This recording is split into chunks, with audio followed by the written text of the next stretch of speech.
Today we've got Sean from Morella's Forest. Just super excited to chat with you, Sean. I'll be honest. Cullen and I grew up tooth and nail kids. We're as tooth and nail as they come. I mean, I would imagine most of our audience they probably only listen to us because we're tooth and nail kids.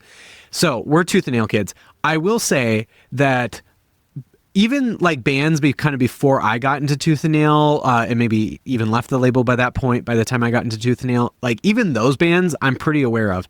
Yeah.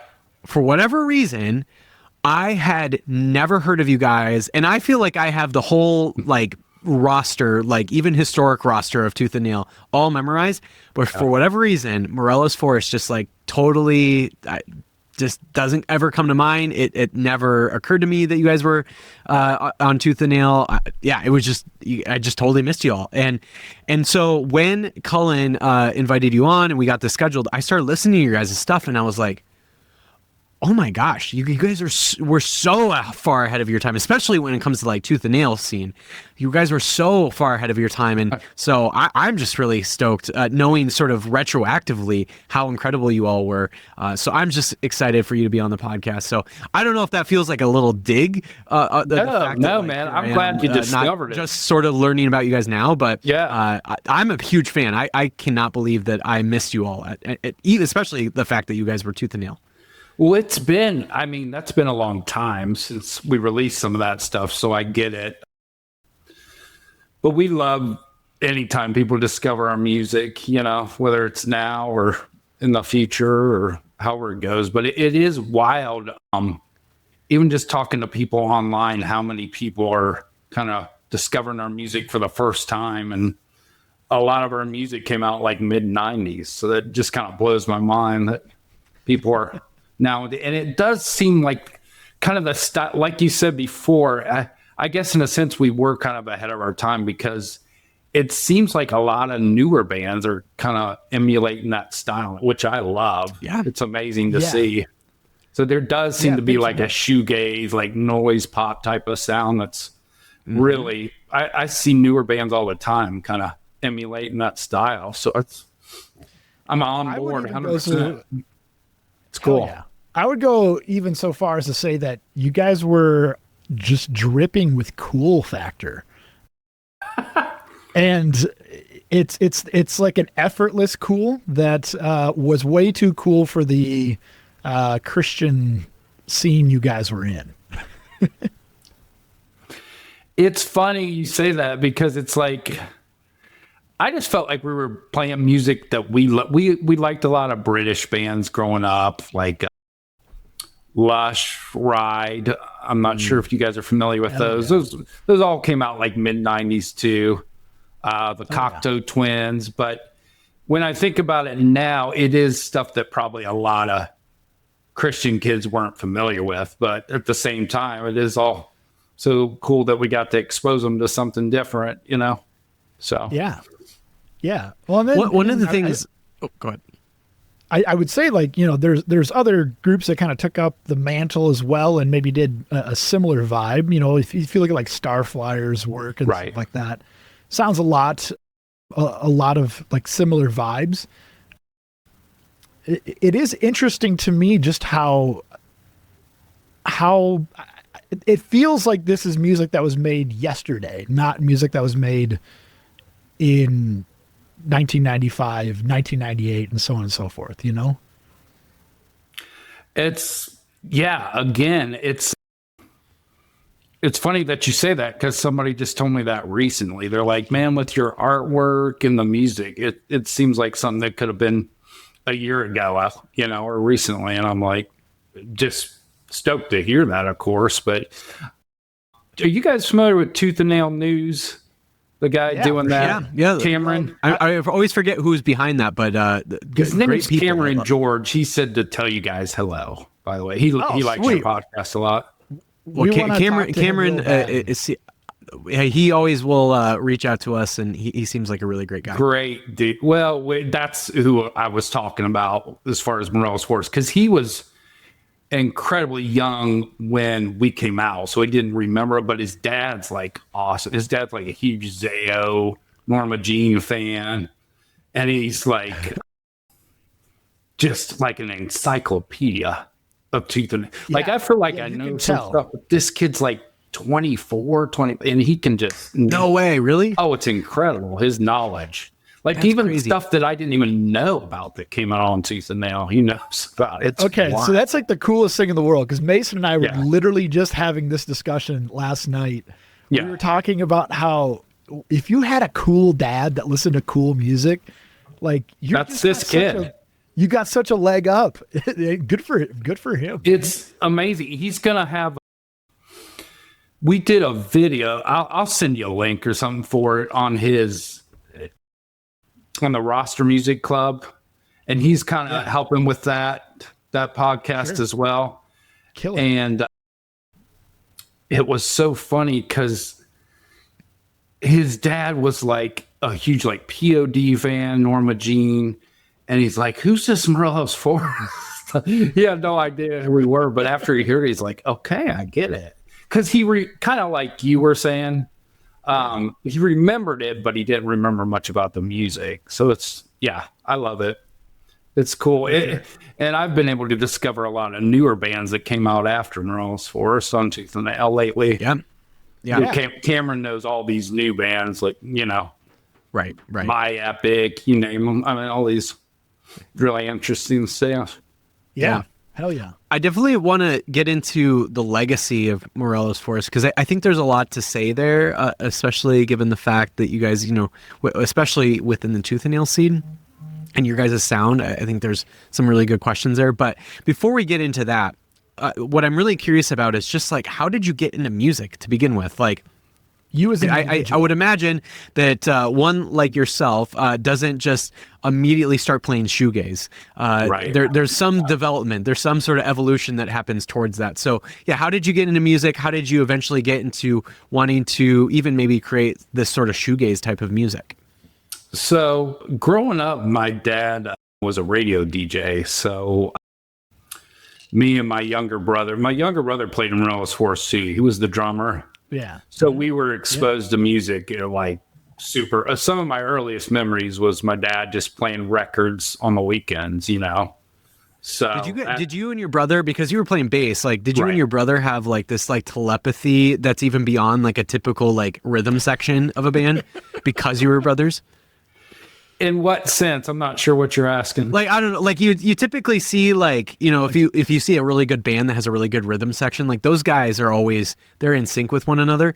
But if you're literally in the rhythm section with your brother, like maybe there's just another level of in syncness that happens. But I don't know, maybe I'm totally off. No, I think it helped. Absolutely. I mean, we synced up pretty good. The interesting part is my brother was so young when we started, we had to like sneak him in if we played a bar.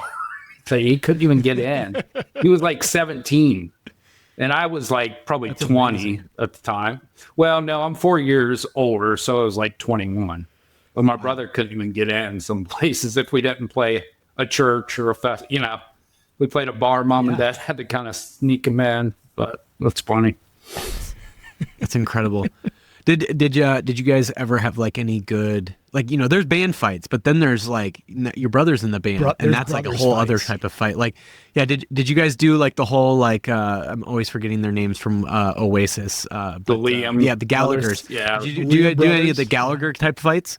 We would get angry at each other just because, our big thing was just who got the front seat in the van when we were traveling. It was like, we'd fight for we'd call it, even before our show was over, we'd be loading up the van and I'd be like, no, front seat. Shotgun. Shotgun. He'd call it. And then, if one of us got in there before the other, that'd definitely cause some fights. So for sure. If you're roughing it today, you're probably driving like a 1990s Econo van or something like that. What was Morello's Forest rolling around in 1998? For example. It's a great question. We rented forever. We just rented vans, but eventually we bought a van and it was a blue, like 15 passenger. We like renovated the back. This is a funny story. My brother put like some shelving in it so we could store some equipment under it. And then we would kind of lounge out underneath it. And when he did that, he accidentally drilled into the the gas line somehow. Yeah. So initially, like gas would leak in? Well, no, initially it must have been a really small leak because we never noticed it initially when he did it. But I remember months later, we'd always be like, gosh, those fumes, we'd be like, is it the muffler? What's going on? And finally we found out he had drilled a hole in the actual gas tank. So we were all like probably high by the time we were getting to some of these gigs. Yeah, we had no idea you'd done it initially, but yeah. It was funny. Wow. It's a miracle you guys are still alive. Like, good thing you didn't light up while you're in there. Yeah, well, that's the benefit of being a Christian band, right? Sometimes there were cigarettes, so yeah, that is kind of a miracle, I guess. Oh man, there you go. That does the God was with us. What can I say? God was with you. Incredible. Well, yeah. So I mean, it sounds like you really just started out playing music, but what was maybe.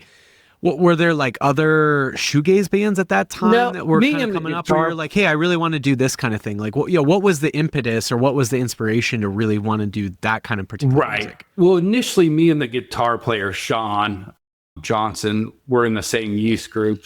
And he kind of was the one that spearheaded me into like any kind of interest in playing bass. And then we had another guy that was real involved in the youth group named Daryl Moore, and he's the guy I'll never forget. We were going on a youth trip and he's like, man, you got long fingers, maybe you should play the bass. And I'm like 16. I'm like, okay, sure, so eventually we started practicing at our church, and that was a band way before Morella's Force. It was just kind of a rock and roll band.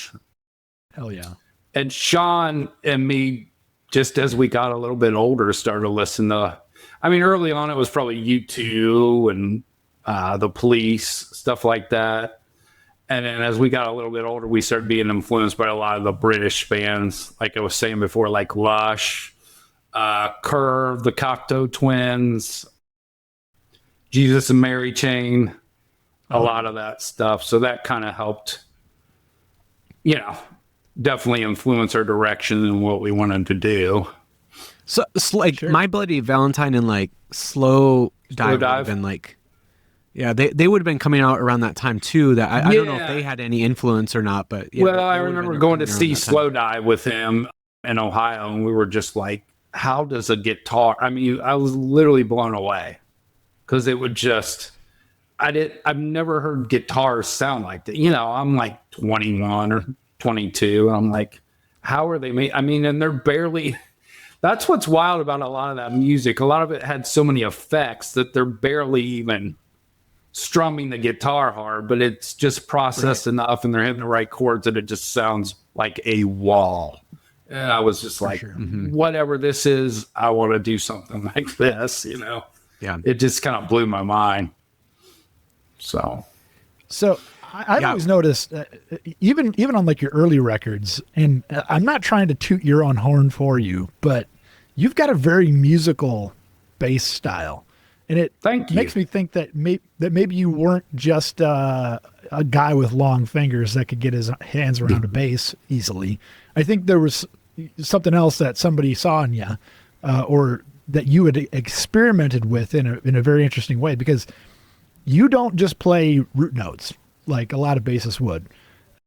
You're playing with the melody a lot more than what most bassists would in most bands, I would say. And maybe that's like a trope, or maybe that's like a part of kind of shoegaze, noise rock kind of stuff. But is that something that you intentionally set out to do yourself? I don't know that it was intentional. I think it just kind of made sense when we were rehearsing and stuff. And I've always been influenced more by you guys are familiar with New Order, I'm sure, right? Oh yeah. Well, I always loved their bass player, and he always played the bass more melodically and really high on the neck, not just standard notes up high. And that I was definitely influenced by that. Jonathan Ford. Yeah. I always liked what he did from Unwed too. He's a hell of a bass player. So stuff that was, that I loved and just seemed to come natural when we recorded. So, Yeah, I was going to ask, like, within, especially like shoegaze, the noise pop world, it's not as if that kind of music is as bass forward as maybe other genres. Like, think of a genre like funk or even like nu metal, where there's this real kind of rhythmic style to it, where obviously you really have to be bass forward in those types of bands. But shoegaze doesn't, at least the sort of shoegaze bands I've listened to, that's not really the more pronounced instrument. But what I will say is it's pretty noticeable when there's a bad bass player in a shoegaze band. And so it's one of those things where you kind of like almost have to be good enough to be unnoticeable. I don't know if that was kind of a sense that you experience, like, or if that was a thing that you maybe experienced as you were playing in this band, playing bass in this band. I don't know. I don't know if that's a thought you've had, but at least that's been my experience with shoegaze, especially with their bassists. Yeah, that's a good question, honestly, Mason, because it's, again, I think you're a product of your environment and what you listened to back then. But I wanted to always try to do something creative and something that, I knew that I would enjoy listening. And luckily other people did too. That was the blessing about the whole thing. It just, and again, like you were saying earlier, I feel like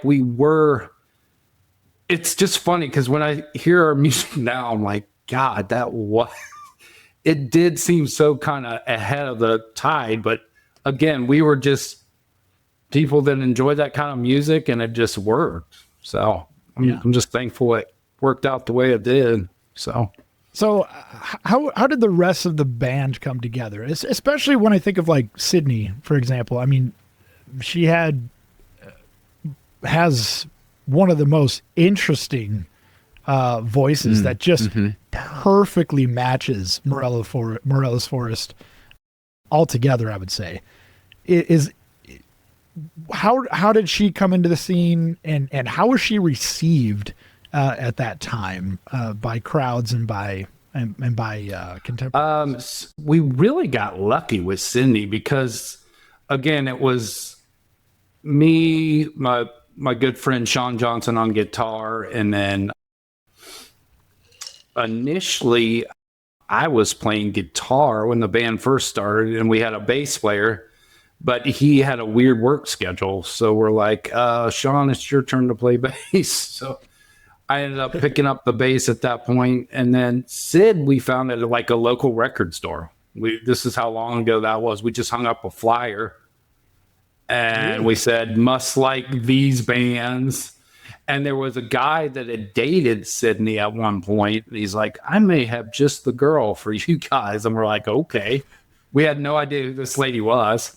So she shows up. She was just, I love the way she like processed songs and stuff.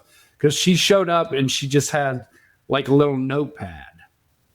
And she would write down like notes and stuff we were playing, or she would record the songs, on a little tape recorder, and then she'd go back. And I remember the first time she came and just gave us a melody to the song, and it just was like that. We were all like, all right, this is what we want. This is perfect. She loved the music. I mean, I don't know that she had sang any music like that before, but it worked out perfectly. Yeah. Yeah, I would say that's probably the thing that sets Morella's Forest apart from many of your genre contemporaries. More than anything, was that Sydney had a voice that needed to be heard, and it comes through so seamlessly, like you designed it that way. Thank you. I wouldn't have guessed that it was just by happen chance that you stumbled across her.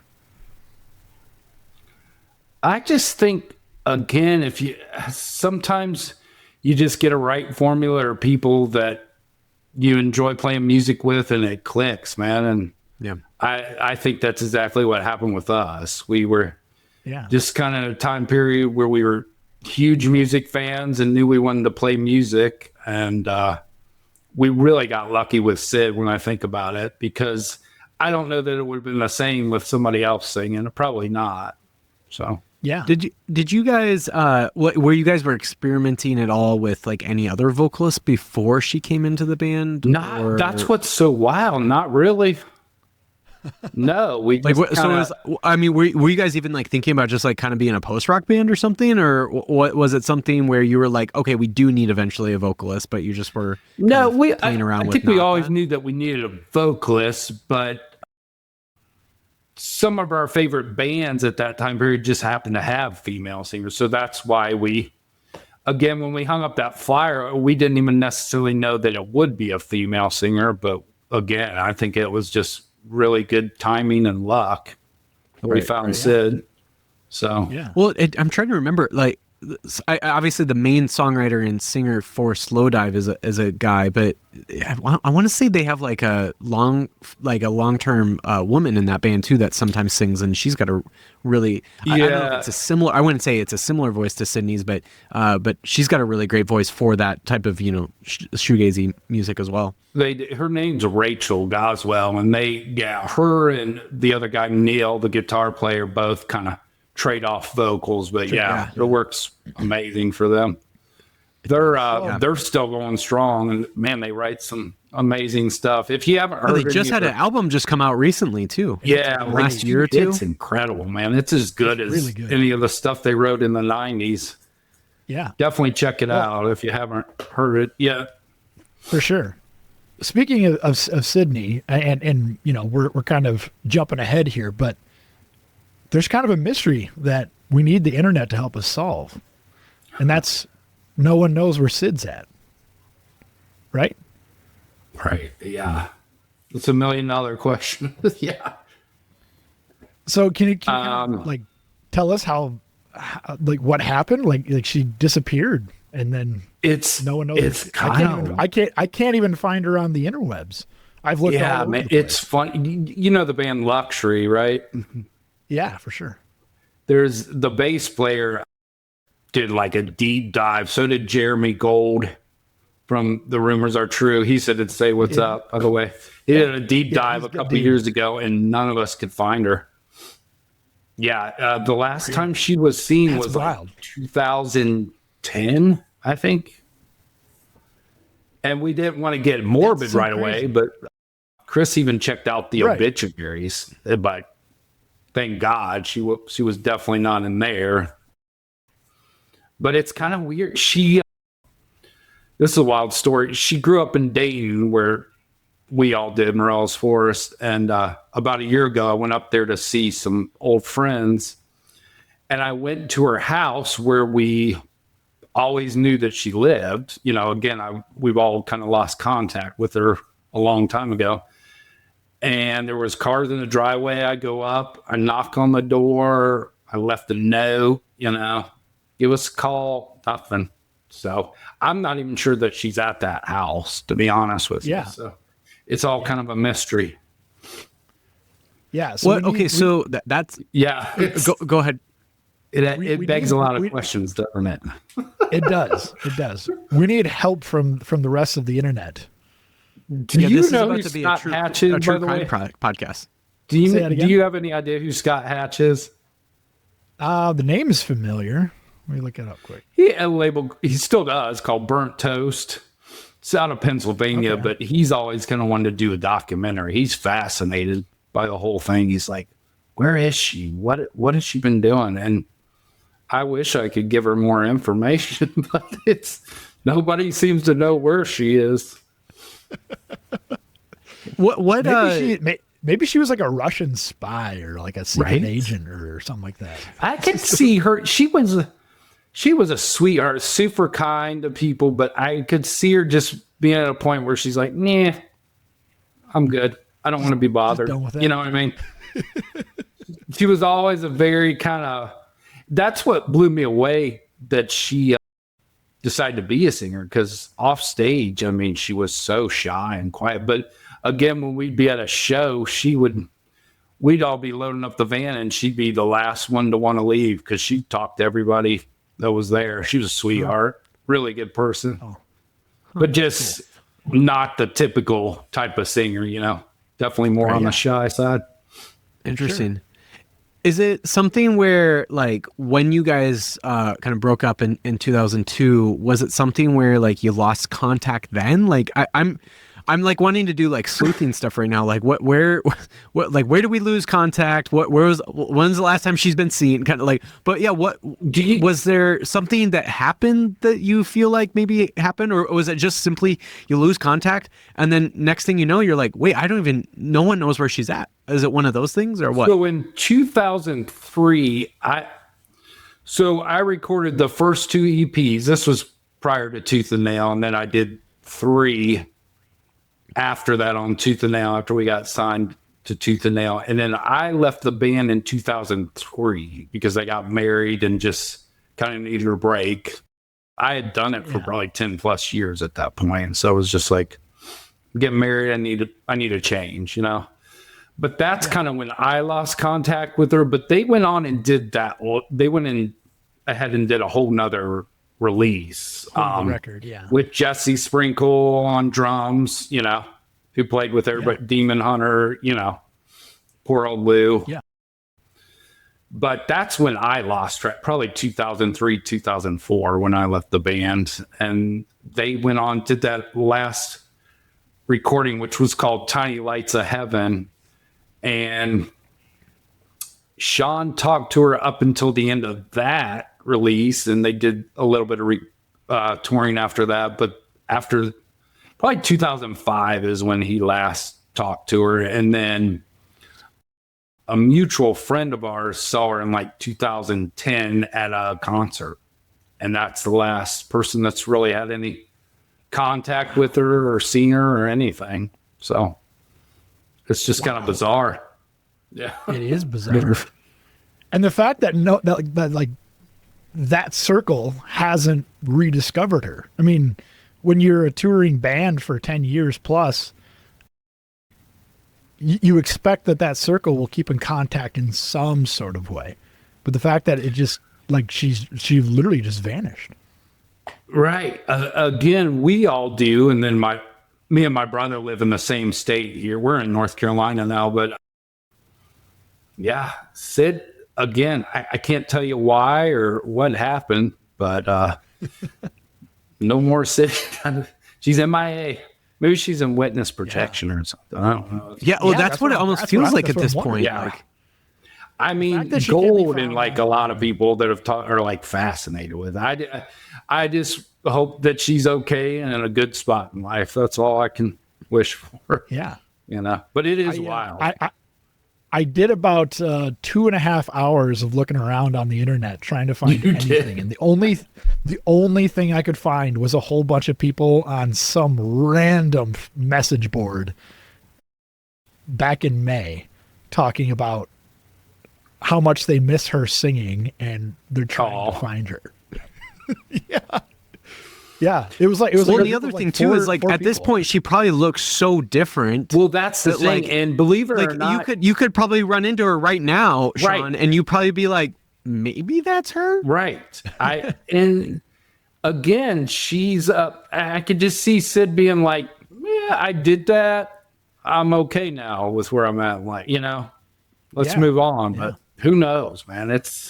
But the fact that, like, I mean, there's one thing, like, okay, that makes sense, but to like not have any contact with like people that you were spending a significant part of your life with, and for those people to just like not know where you're at all, like you haven't checked in with that, like that to me seems a little like something's up with it's a little bizarro. Yeah, I'm not. Yeah, I'd be lying if I said otherwise.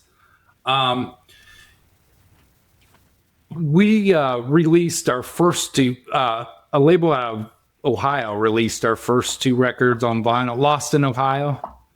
And he was like, we got to do reunion. We got to find Sid. We're like, okay, here we go. So that was probably 4 years ago when we did the first Super Deluxe, and probably 2 years ago when we released Ultraphonic Hiss. And he was like, one of these, we got to find Sid. We got to do a reunion show or something. I'm like, I'll do my best, man. But no luck. Couldn't find. I had a guy contact me in California yesterday. He's like, I'll fly you guys out. let's do it. We're going to do a reunion show. He's like an old fan. Whoa. And he runs this place called Buddy's Music Cafe in California. He's had some great, man. He just had Aaron Gillespie, Nate Parrish. Wow. He said some really cool acts, but he's like, I'll fly you guys all out there. I'm like, we don't have Sydney, man. you know what I mean? So I don't know. If that's something you're really interested in doing, I will volunteer to be Sydney for a night or two. You will say, I love it. Let's do it. And Sean, he could do it. A free flight to California. Like, he's got the voice for it. Yeah. Yeah, for real. We'll even give you some free merch. Now you've sold me. I'll even transport myself. You don't have to pay for that. Now, do you know who Tess Wiley is? She sang early on with Sixpence, and then she's been doing her own stuff for a long. She moved to Germany. She's a great singer song. Anyway, we've kept in touch, and I was going to ask her to do those songs, but then the rest of the band was like, we don't know if it'd be the same without. I mean, she can sing just as good. She has a great voice. She could sing all the parts. I know she could, but the rest of the band just wasn't. They just wanted to do what Sid. Just imagine you guys come out. You're like first reunion show in 20 plus years. Right. Big burly 6'2", 210-pound Cullen comes out with his muscles. I'm all for it. 100%. That'd be awesome. They're like, wow, Sid's really changed. No wonder she was in different. hiding. Sid's living that. Sid grew a beard. What's going on? Okay, so one thing I want to ask you, Sean. One thing I want to ask you, Sean, is, when you guys signed to Tooth and Nail, there really is only one other band, at least from what I remember, that has somewhat of a similar sound, and that's obviously Starflyer, and obviously, he's still doing his thing and everything. But like at that time, Tooth and Nail was really outside of Starflyer and you guys. For the most part, it was either like hardcore punk or like pop punk. But there weren't a lot of these kind of indie type of acts that that slowly started to trickle in. But you guys were kind of like, I was kind of talking with Cullen about this the other day. Like when I think of like the Tooth and Nail fan base in the mid 90s when Tooth and Nail just started, primarily, especially with like once MXPX comes along, right? Almost the primary fan base is like 13, 14, 15-year-olds. But you guys don't have a sound where a 13-year-old's going to be really into that. Like you guys kind of are in more of this college age sound. And so, yeah, I'm just curious like how that, like, I don't know if that was like a dynamic that you noticed, was the fact that like you kind of don't really fit, not just with like other Tooth and Nail bands, but just even like the Tooth and Nail fan base was just like a different, they were just in a different time of their lives to maybe not appreciate the kind of music that you were writing. Because I'll be honest, like when I first got into Tooth and Nail, I don't think that kind of music would have been all that intriguing to me. Right. Later on it would have been, but like, when you're 13 years old, like that's not the kind of music you really listen to. But yeah, I'm just curious, like, did you notice that dynamic with either other Tooth and Nail bands or even just with the Tooth and Nail fan base at that time? I don't know, because I was talking to somebody about this our era of Tooth and Nail, kind of that first wave was different because, I remember doing shows with like Stavesacre. And the kids love it, what I mean? And I love Stavesacre, man. There's us with Mark Solomon. Good old Mark. That's Mark Solomon. Is that a picture with you? With him? Oh, yeah. It's Cullen and I with Mark. Isn't that cool? Dude, you got send me just a picture of that because I can't see it real clear. You bet. That's amazing. Good old Mark. Right, what I was addressing, it just was a different era. You'd have us on a bill with Stavesacre, and then maybe even a hardcore band or a ska band. We did a tour with the Insiders, a small one, if you remember them. You know what I mean? Amazing. Wow. Yeah, us and ska, but somehow it seemed to work.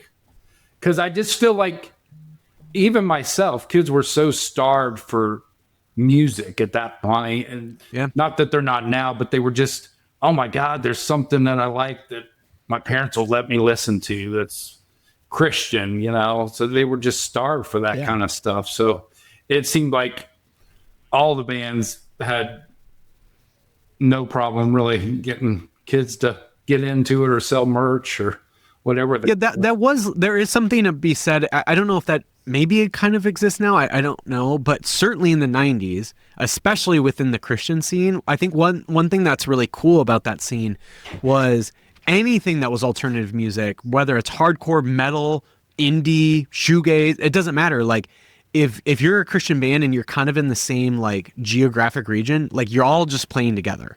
Right. And so like, I mean, later on, like that still existed even in the early 2000s. Like I remember Copeland, this very indie pop band, used to play shows with Under Oath, this like metalcore band, right? Yeah, so, I love that. Like that used to happen all the time. And that especially happened in the 90s, especially within the Christian music scene, because it was such a insular community of music. And so, yeah, there's something special about that. The fact that you can go to a show where the insiders, you're going to listen to some ska, and then the opener is going to be a shoegaze band. Like that's, to me, like that's a special thing. That's cool. And who knows if we'll see that again. I don't know. It's hard to say, but I love that it was that way because it helped expose people to new music, and you may or may not like a certain genre, but then you go see them live with another band you like, and then you were won over. You're a fan. Yeah. It's funny you mentioned Copeland though. That's a band that I totally didn't know anything about until recently. Oh, wow. And now I talk. You got to get all into Copeland. They got so much Aaron's good stuff. A cool guy, man. Really cool guy. I'm gonna try to record some stuff with him. We'll see. Oh, it works out. He's his studio's in Florida, and we've just been talking, so we'll see. He's a really cool guy, though, and I love his music. But I didn't even know about him until just the last year or two. Wow. Yeah.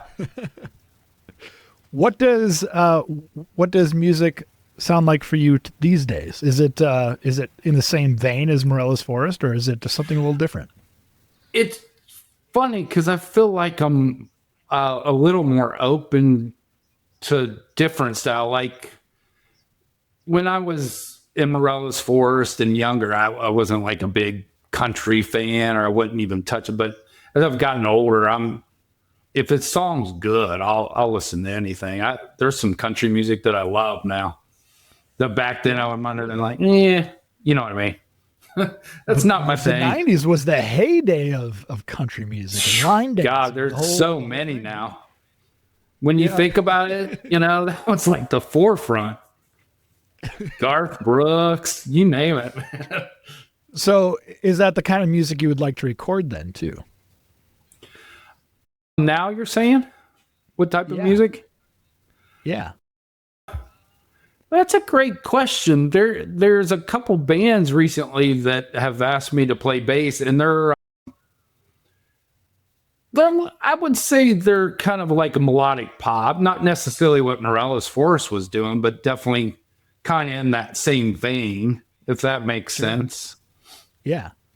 Well, you said you were looking to go potentially do some recording with Jesse. Is that the kind of thing that you would want to record then today? Oh, I would. Yeah, absolutely, man.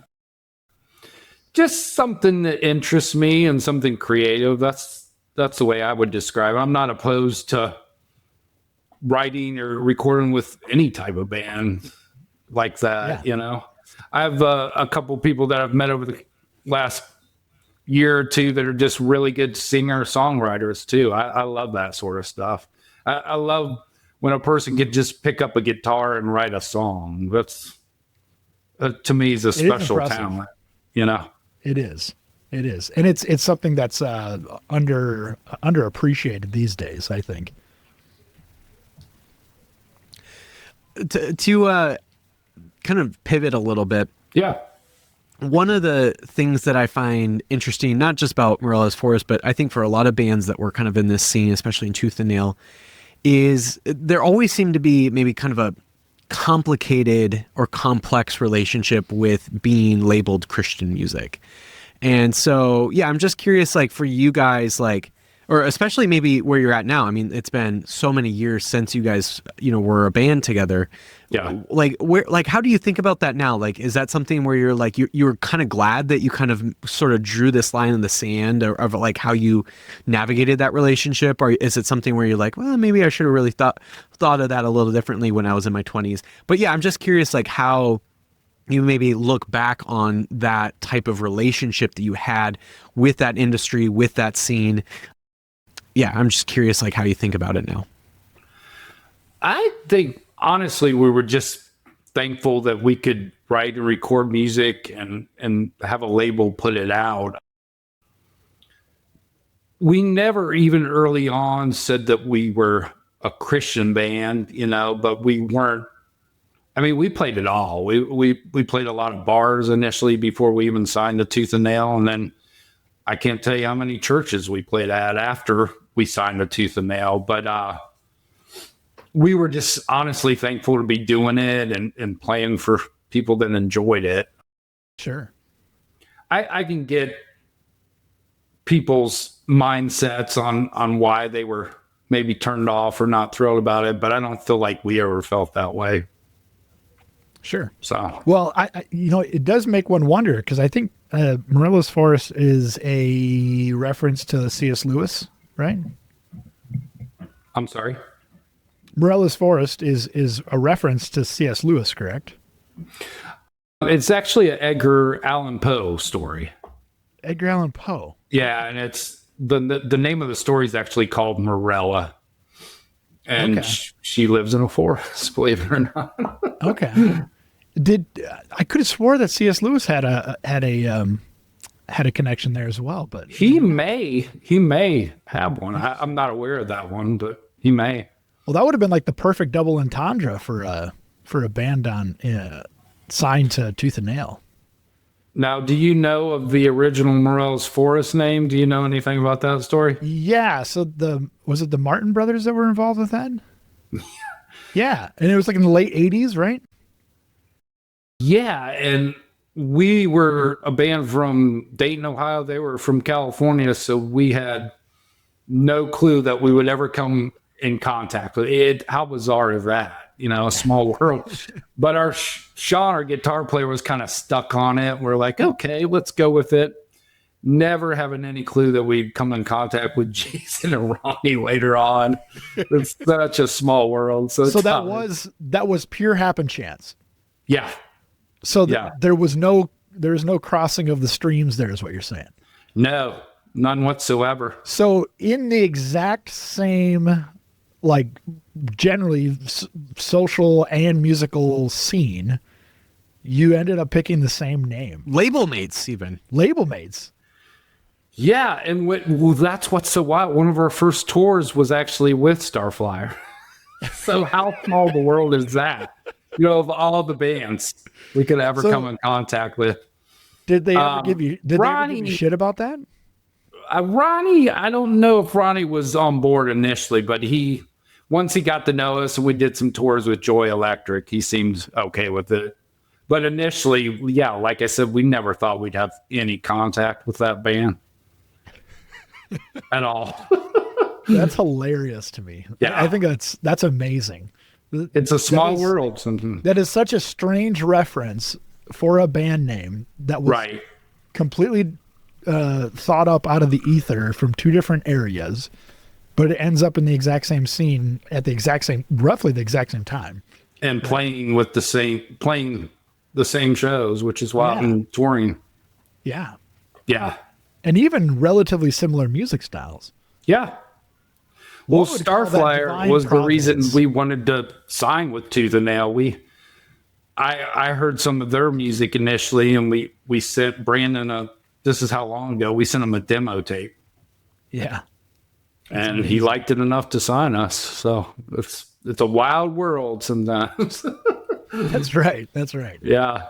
That's incredible. What's cool too about like Ohio is, and I don't know if you guys experienced this or not, but not long after, especially maybe towards the end of Morella's Forest, a lot of bands were coming out of Ohio. Obviously maybe Reliant K maybe being the most famous, especially in the Christian music scene. but Relient K becoming maybe the most famous. Yeah. And, some of the other bands that were associated with Relient K, Everyday Sunday comes to mind. I'm trying to think of some of the others. Oh, what was that band? House of Hunters? Or is that right? House of Heroes. Heroes. They were coming out of Ohio. Like there were a number of bands that were coming out of Ohio. I don't know if they were all from Dayton. I don't think any of them. I don't think they all were, but a good amount of them were. Yeah. Ohio was having like a really interesting, like specifically Christian music scene in that late 90s, early 2000s era. And I don't know how much of that was inspired by you guys, but I do find that really interesting is you guys were kind of at the forefront of the Ohio kind of Christian music scene, especially the fact that you guys were signed to Tooth and Nail so early on. Yeah, it is wild when you think about it. I didn't know all those bands initially at the time when we were playing, but again, after the fact, I have heard of a lot of them, and it was just kind of like it seemed like even where we grew up in Dayton, there was the Breeders that were coming. There was a lot of non-Christian bands that were coming out at that time too. Guided by Voices. I don't know if you've heard of them. Great. Oh yeah, aren't they the ones that have like 80 albums or something stupid? Like they just constantly release music. And I think they're still writing music. Believe it or not, they've been together forever. Yeah, but just lots of great talent out of that area. It's fertile ground. Fertile ground is what you're saying for good music. Something is in that Ohio Something's river in the water, I think, boys. I think so. Yeah. That's right. Well, you know what? Speaking of great bands, maybe you have some Ohio bands on your list when we're talking about your top 5 most influential albums. Are you ready, Sean? Gosh, you said top 5? Yes. If you need a moment, we can take a moment here too. Yeah. I would have to say probably Slow Dive from like the mid-90s, any of the Slow Dive stuff. There's one in particular called Just for a Day. Oh, yeah. Yeah. Which is just, oh man, that's the one I saw him on tour with. I'm glad that after this many years of doing this podcast, we finally have a Slow Dive on the top 5. Say that again. We've never had Slow Dive on the top 5, and it's really? It's almost a shame that we haven't had that yet. So thank you, Sean. Sean, our guitar player, just saw them like 6 months ago, and he said, again, like their music and their live shows is good as ever. He said it's just incredible. Awesome. I always forget what it might be actually their self-titled one, but they had an album that came out. It was like their first album after they got back together. I think it was 2017. Probably, honestly, I don't think Cullen actually knows this. It might be a top 50 album of all time for me. I just absolutely love that album.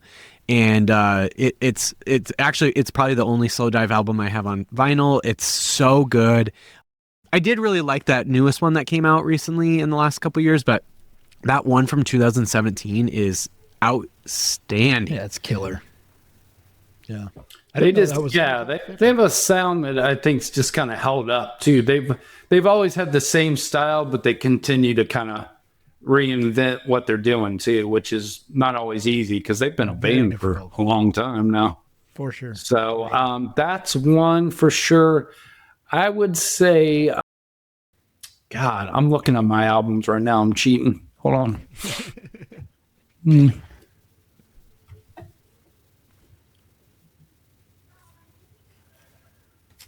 I'm trying to pick a Tooth and Nail one that really influenced me too, because that's, I think, part of my journey for sure. You can say Morella's Forest if you want.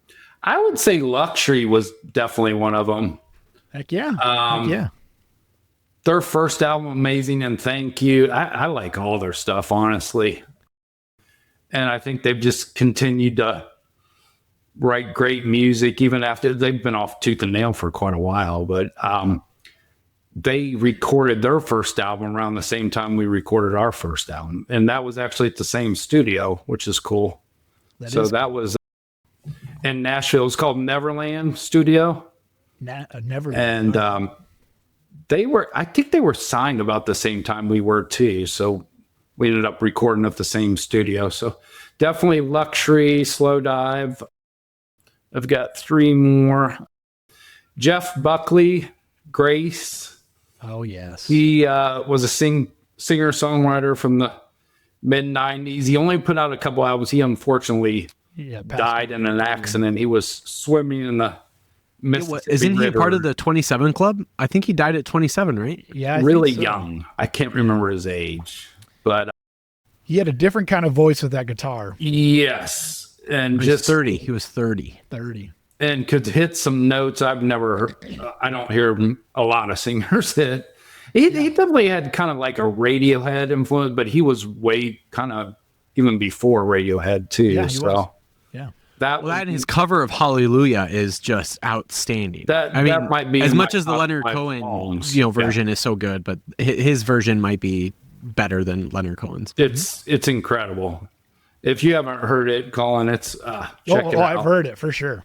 Yeah. Too many times, if that's possible. It'll bring you to tears, even if you don't like to cry. That one will.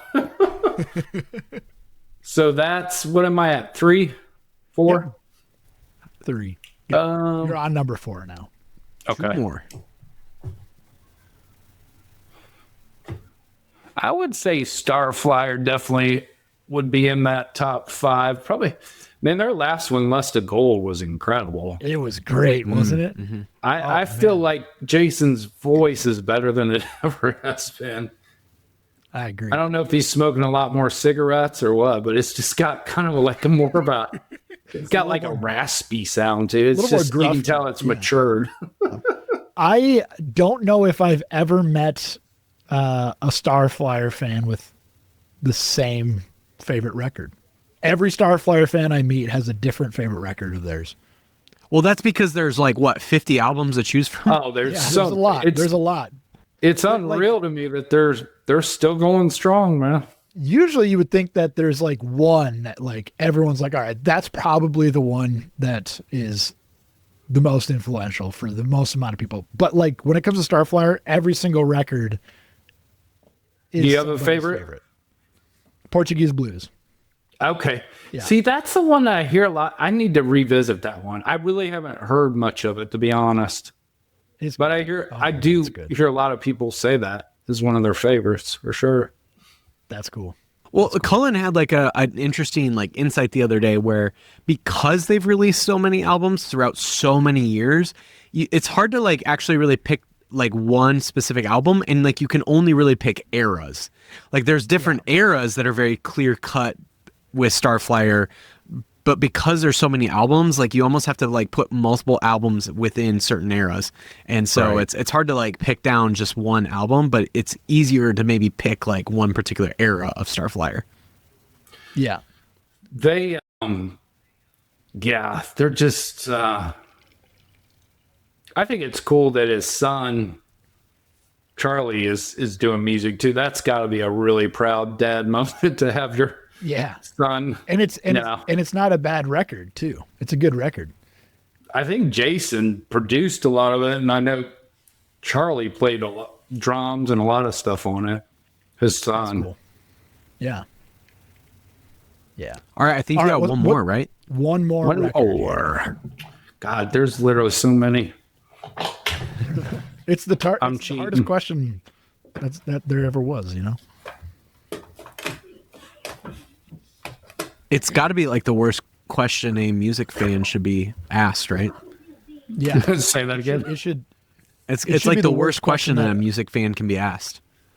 It's a good question because it makes you think, but it's like, man, it literally changes every other week anymore. It seems like that's the thing. Exactly. That's because I'm always listening to something new or somebody sending me something cool.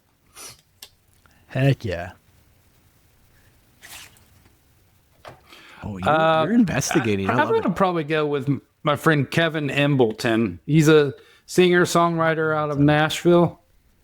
Okay. And he released an album last year that, man, I don't stop listening to, honestly. Just great voice. He writes everything himself. And he did this cover album, too, that's really... I'll send it to you guys. Please do. Yeah. But he did a cover album last year that he covered like Tom Petty and 4 or 5 different bands, and it's great. And then he wrote his own album like a year ago, and I've been listening to that. Like, it was probably my favorite of last year. One of them. Is it the one? This could really hurt your brand. Yeah. It's a great album name. Yeah, Sweet. He's such a good dude too. Just got a huge heart for music, and just I love what he does. I tried. Morella's Forest did a tribute album this past year, and I tried to get him on so bad, but he was too big. He was just recording a lot. Yeah. So I won that record. did you? Yes, you did. That's right. Yeah. Yeah, from Pacifico. I'll show you. Can you see this picture? Love it. Yeah, this is what it looks like. Yeah, that's the one I got. I love it. I love how the vinyl turned out. See, the vinyl's sharp. I should send it off to you to sign for me. If you want Mason, I could probably send you one. I'll see if I have any extra. If you're interested. All about it. I'm all about it. I'm all about it. It's cool. So it's like all. Did you like it? Yeah, it's like all of your contemporaries that are.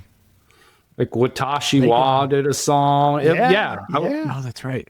I kind of out of the blue about a year and a half ago was like, okay, so Morella's probably isn't doing anything else. So what else can I try to work on? So Jeremy Gold was like, man, you should do a tribute album. I was like, I don't know if anybody wants to hear that. And he's like, no, really, you should. So Aaron Sprinkle did a song. It turned out great.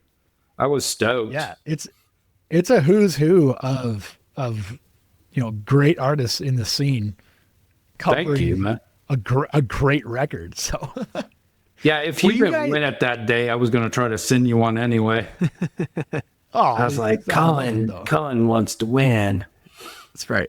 I do. Did you when you guys were, and maybe it was like vinyl was probably maybe on the way out or had already been out by that point, but did you guys ever release any of your original stuff ever on vinyl? Mm-mm. That's why it's been so cool to have our first 2 released on vinyl, because initially they were just released on CD and cassette, but never vinyl. Sure. When did that happen? Like, when did that shift happen from bands consistently releasing vinyl to moving more towards like cassette and CD? Like, what, or at least like what you remember that happening? Do you remember? That's a great question. I mean, obviously it's come back clearly, but yeah. Oh yeah, I remember a lot of bands releasing like 7 inches a lot when I was growing up, just like a song on both sides, and vinyl occasionally. Yeah. But I just remember CDs and cassettes being so big when we were writing and releasing music. That I'm sure it's like whenever the Walkman came out, like I'm sure the Walkman just kind of pretty much killed the vinyl industry, probably pretty universally. Oh yeah, and single-handedly.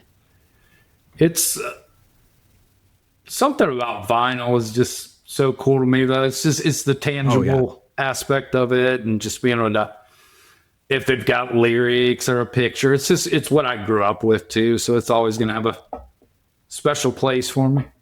It still blows my mind that literally you put these little tiny grooves in this thing, and then you put a needle on it and you can hear that. That blows my mind that that's a thing that can exist. Like, humans figured that out at some point. Like, I don't know what kind of trial and error that would have required for a human to figure that out, but a human figured that out. And that is craziness. It's incredible. There's no way my mind would ever be able to work like that to figure that out. Right. It is incredible when you think about it. And just, I love that so many kids, like my niece is 18 and we bought her a record player about a year ago. She's like a fanatic, man. She goes to every record store, thrift store. She's way into it. I love it.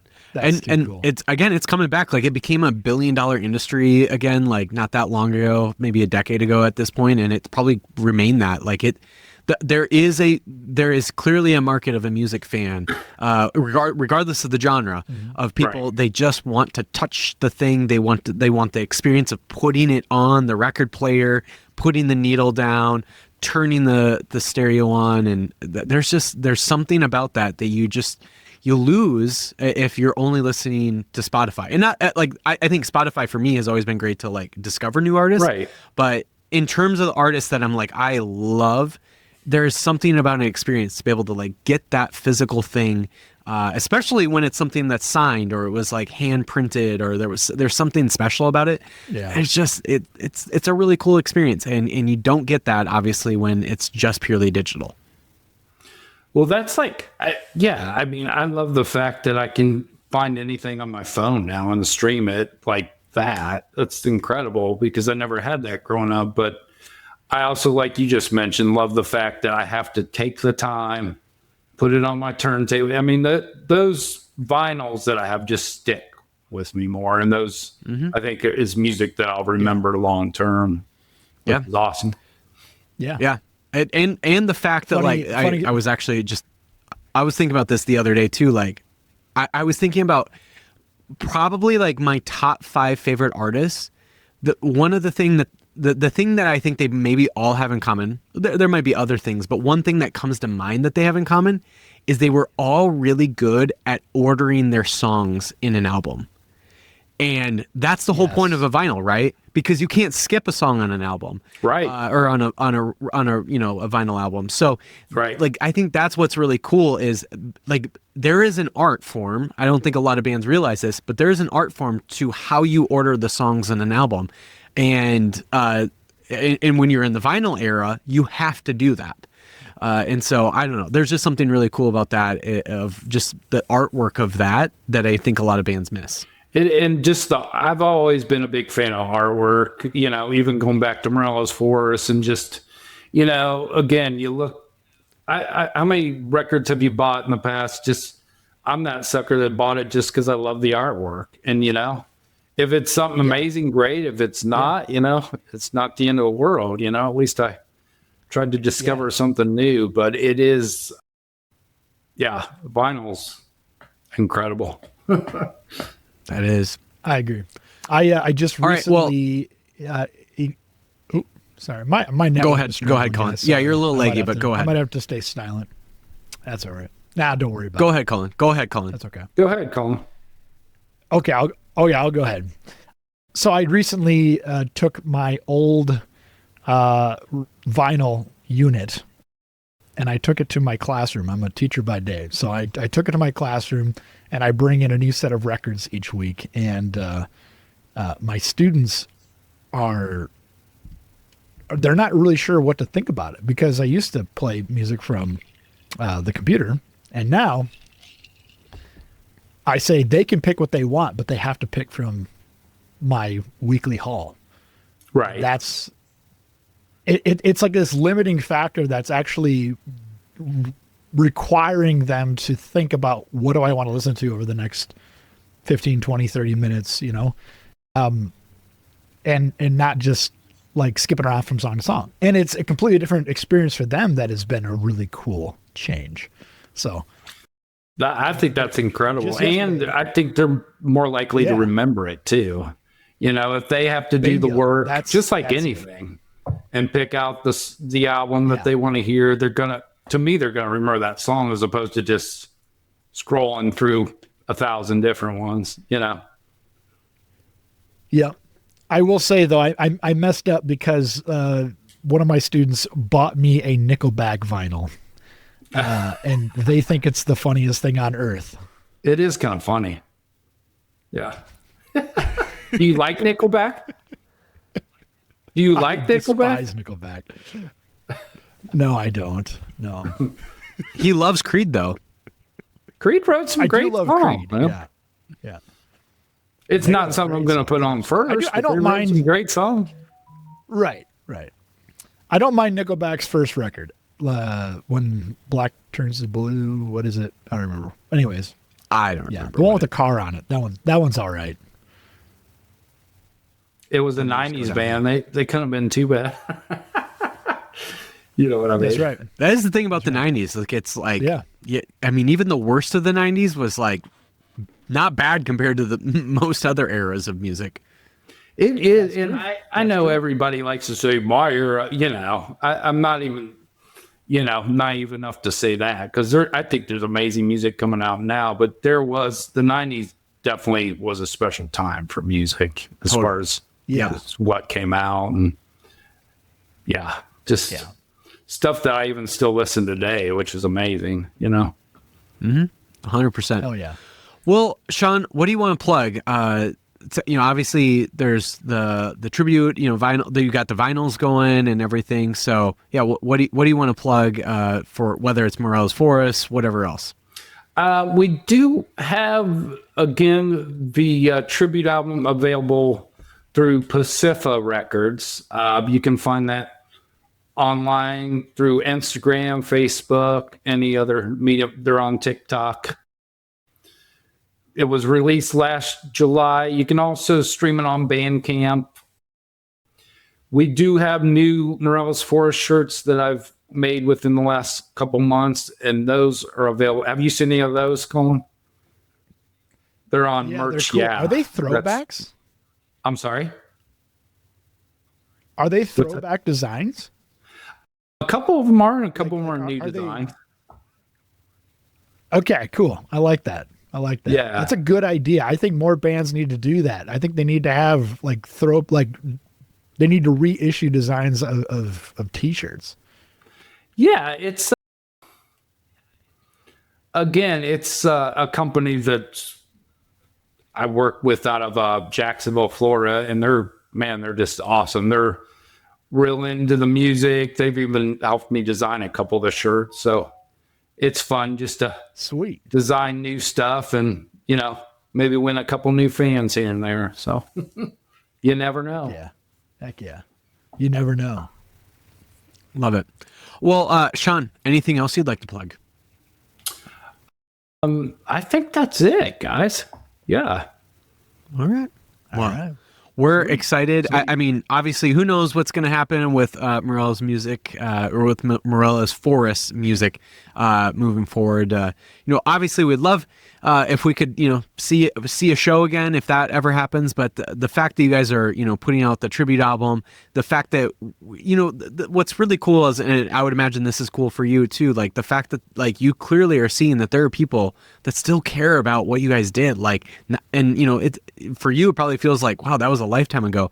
But the fact that like you could do something that feels that long ago and that people are like, wow, I still really care about this, and I still want to get an album, I still want to buy vinyl, I still want to get merch, like that's got to be really cool for you. And so I'm just really excited for you all that this is still happening for you all.